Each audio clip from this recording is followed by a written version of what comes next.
Hey everyone, this is Health Matters with me, Ryan O'Connor, in association with CIPLA. Now, it's been over 40 years since the world has saw AIDS for the first time, or the term AIDS was first used to describe a disease that changed the world. We've come a long way since then. Being diagnosed as HIV positive is no longer the death sentence it used to be. Now, as we all know, the 1st of December is World AIDS Day, and as guests on the show have previously said, every day should be World AIDS Day. I'm delighted today to be speaking to a lady who's got the most amazing show that I love.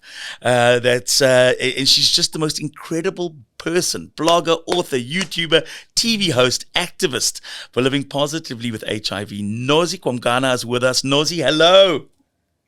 Hi, thank you so much for having me. Thanks so much for joining us on this. It's so lucky to see you face to face. You think when you see somebody on a TV program, you kind of get used to seeing them and you think you know them.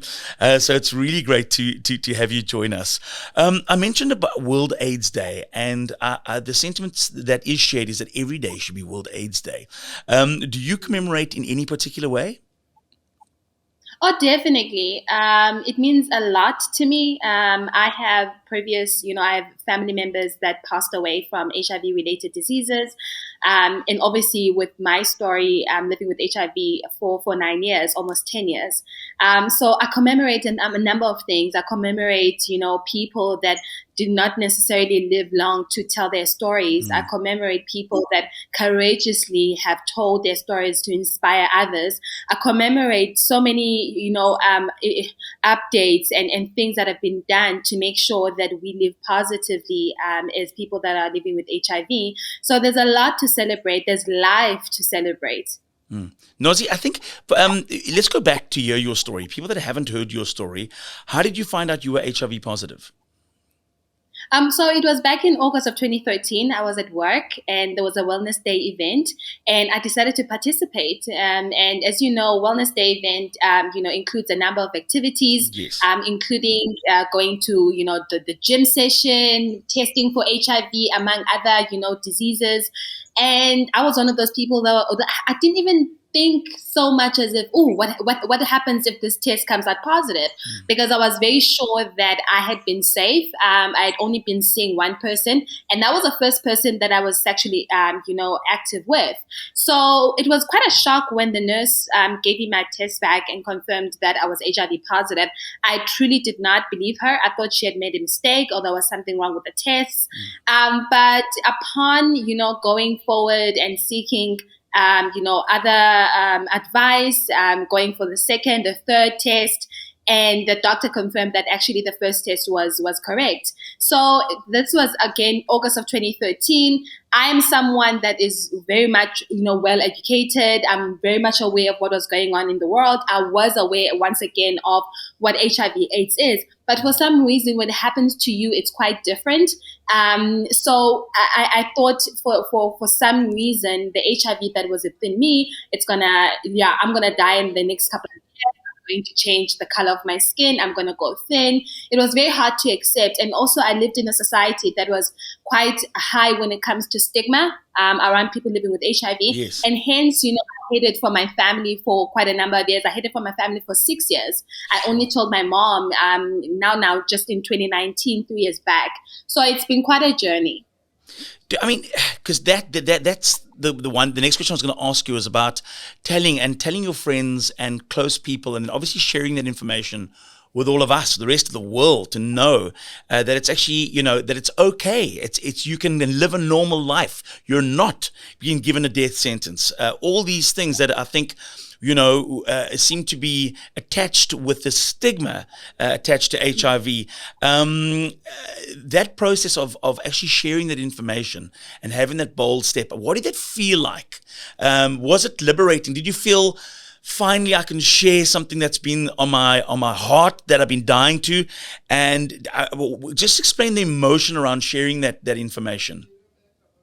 Once again, I had hit my status for 6 years. Yeah. So I felt the weight of it all for all those years, as if there was something that I was hiding. There was something that, that needed to come out. I was not truly living my best version.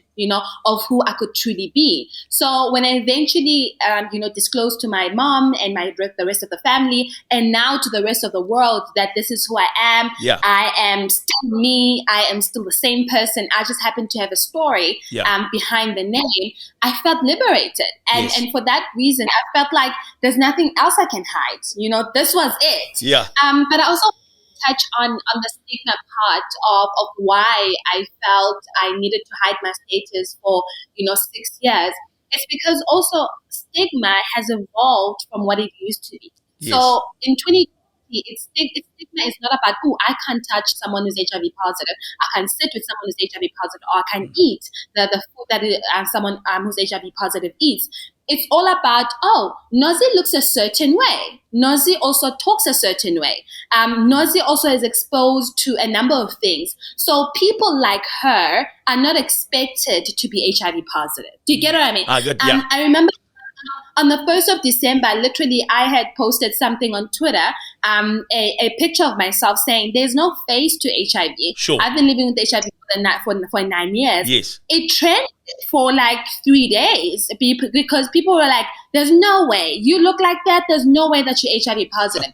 And that's what I was trying to break, that there is no face to what HIV is. Yeah. And that's what we need to get over. Nozi, I see you now, obviously, like many others do, as a role model, and people that are afraid maybe to share their status with loved ones. You must get inundated with people asking you, Nozi, how do I do this? Nozi, you're the only one I can talk to. And you're like, no, I'm not the only one you can talk to. They're like, Listen, when I say hundreds. Each day, I get hundreds of messages. Nozi, I just discovered that I'm HIV positive. I don't know who to tell. How do I disclose? I just met this guy. He really looks really nice, but I'm afraid to disclose my HIV status to them. How do I go about it? The first thing that I'll constantly say is, it's actually not about the other person. It's about you. That's the most important thing for me. Yeah. So I'm not doing it for the other person. I'm not doing it to get validation from the other person. Yes. I'm doing it because I'm doing it for myself. Yeah. So when I eventually disclosed my HIV status, I was not looking for any kind of validation or someone telling me, oh no, it's going to be okay. I was already okay. Yes. Okay? I was already in a place where I had worked on myself. And it was so important because when we get, when we overcome that, then we overcome so many different people that think they have the power to say things over our lives. And for some reason, they're going to get some kind of reaction. Yeah. Now, I understand it takes a special person. It takes a lot of work to get to that place. But for me, it was about, even today, like there's no one that can say anything about me, about my HIV status. That, first of all, I haven't said that to myself many years ago. But also, I've gotten so comfortable with who I am that I there's nothing else you can say about me. Yeah. So I think that disclosure is so important when you have disclosed to yourself. Yeah. Disclosure is so important when you have accepted yourself. Because when you go around then seeking that validation and disclosure and acceptance from anyone else, you're not going to get it and it's going to set you back. Sure, that is amazing. Cut and paste that last couple of minutes, folks. Go back, rewind, listen to that all again, because that was the truth being spilled right there. Knowledge, empowerment to you living with HIV, wondering, considering how to deal with the best way forward. You are the best way forward. Do you and be proud of doing you. Tell us about ARVs. When did you realize that you needed to start taking those?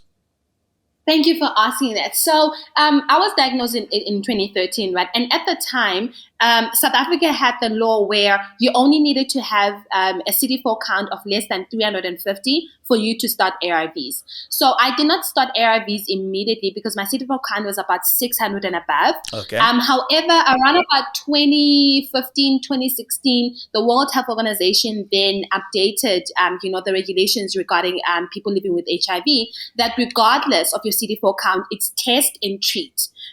It's regardless of where you are, you need to take your ARVs. So I started ARVs in 2017.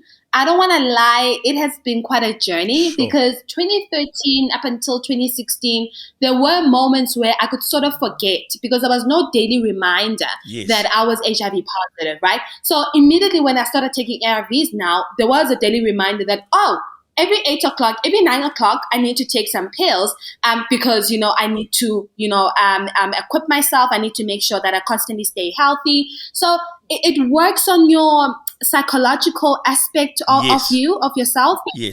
your mental health. I think more than anything, physically, I've never gotten sick. I've never been admitted to hospital. There's never been any change on my body because of the medication. But it's the mental part of it where I needed to overcome a number of things. Yes. There's been moments where I've had fatigue. You know, I've had pill fatigue, and I'm Yes. very transparent about some of the struggles that I've had, Yeah. where I'm like, I do not want to take the pill anymore. Yeah. If I see Enough. there's one or two that is left on my container, and I'm like, I do not want to go to the doctor to get another prescription. I do not want to go to the pharmacy. So it's some of the struggles that I've had with the medication, more mentally than anything else. But I found Yes. that it's because of the things that I've tried to suppress and things that I thought I was over, you know, and things that I needed to deal with. And that's more psychological. Can I ask you now? You are such a positive human being, right? And you like radiate this great energy that even if you were the spokesperson for goat's milk, I have a feeling that you would make it so exciting and bring it to life in such a way that I would love it, because your outlook is that of somebody who's very positive. But what we forget is there is a yin to a yang. What is, if any, the negative side about being possibly so open about your journey, if there is any negative side about being so open about your journey? Man, okay, let me start with the positive. The positive, firstly, is once again the fact that I was able to liberate myself. Sure. But then also I didn't realize that I was actually also liberating a number of people. Yes. People that I knew, but I did not know their HIV status. So immediately when I came out, I started getting messages, phone calls, and people are like, oh, by the way, I've also been living with HIV for a couple of years. I'm like, what? And you didn't even say nothing? And they were like, well, you didn't say anything as well. So I feel like that's an honor that I got to use my story and my voice in such a positive manner. Yes. But not the downside of it all, but it's also where I am a positive person because I've chosen to always constantly, you know, see the positive in everything. And also because I've been through so much in my life that I don't want to get to a place where I go back to a dark place where I was a couple of years ago. So I do everything that I can to get myself out of there. Yeah. But I think in this journey, the one thing that I constantly need to remind myself on, being that role model, it comes with its challenges because beyond that, I'm also human. Yes. I'm not a machine. I feel. I also have feelings. I also have, bad days, believe it or not. Even when I woke up today, where I was like, I need to eat, you know? And when I don't eat, I usually don't have a good start to the day. Exactly. So it took me a while to get there. But yeah, it's that pressure that comes with, oh, we know you're going to sort this out. We know you have an answer to this. Oh, we know you're a role model. So nothing you can do. Yes. That's impossible. That's impossible. Exactly. I listed all those things in the beginning: an author, a YouTuber, a TV host. I want to talk about the author, but you've written a couple of books. Am I right in saying one of them is a children's book? Yes. So the first book is called I Am Still Me. Yes. So I Am Still Me was based on my life living with HIV, but then it also takes it back to how I grew up because there's so many different aspects to my story. And then last year, I used to live with my niece. She was 4 at the time. So she saw me taking my ARVs and she was like, is Nozi sick?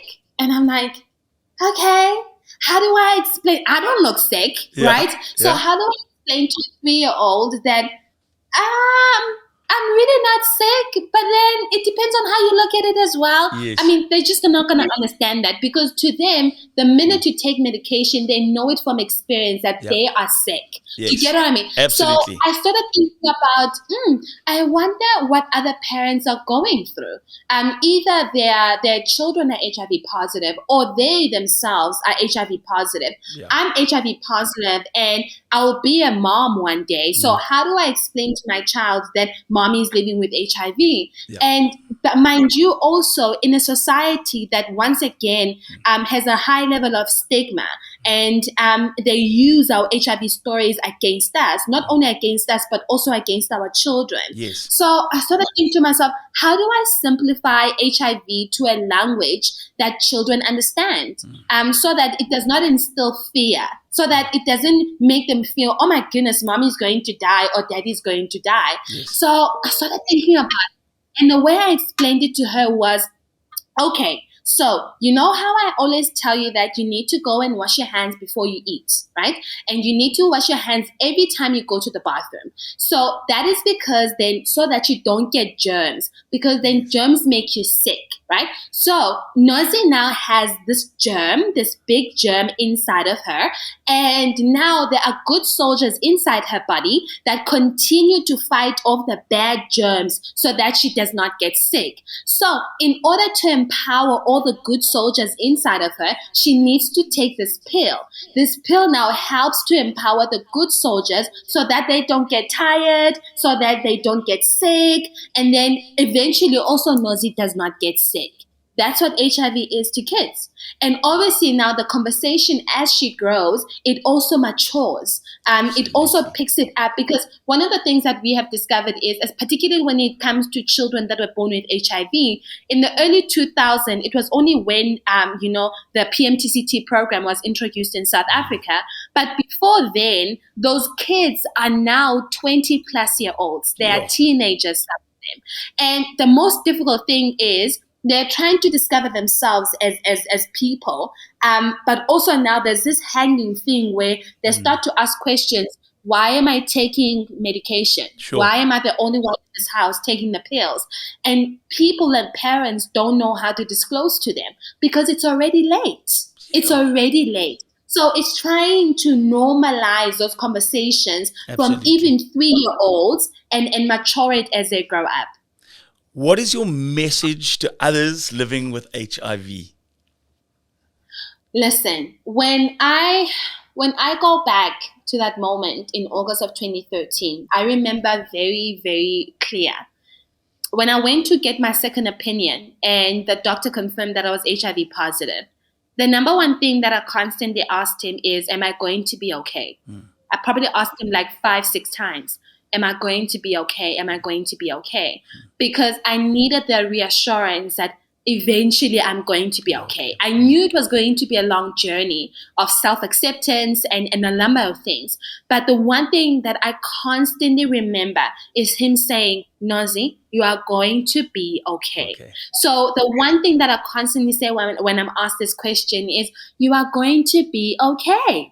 You are going to live your best life. One of my friends, also a fellow HIV activist, I love what she says. She says, HIV is not life limiting. Not at all. You can still live your best life. You can still get married. I am married to a wonderful man who I met after my HIV diagnosis. He's HIV positive. We're planning a whole family together. So if you are worried about what the future holds for you, you are going to be okay. I love that. What future would you like to see in terms of HIV/AIDS and the pandemic? So usually we come under fire when we talk about HIV advocacy and the need to still have these conversations, because other people feel like they're outdated. A lot of, there has been a lot of developments in the HIV sector. And my argument is always constantly, until there are 0 infections, we can never get tired of speaking about HIV/AIDS. Until you look at the stats, even now in 2020, we can never get tired. So my future is basically having 0 infections of HIV and AIDS. Is having the ability to have an HIV cure. I'm not going to even speak about, well, it's been a couple of years, there's nothing that has been done, or we don't have a cure yet. For me, that's not my language at Yes. all. I know there's a number of medical advancements that are already being done towards HIV and AIDS. There's PrEP, pre-exposure prophylaxis, for Yes. people that are HIV negative to continue to take it so that they become HIV negative. So if we have done so much advancements towards that, I can only imagine what we're going to do in the next 10, 20 years. Yo, I'll tell you something.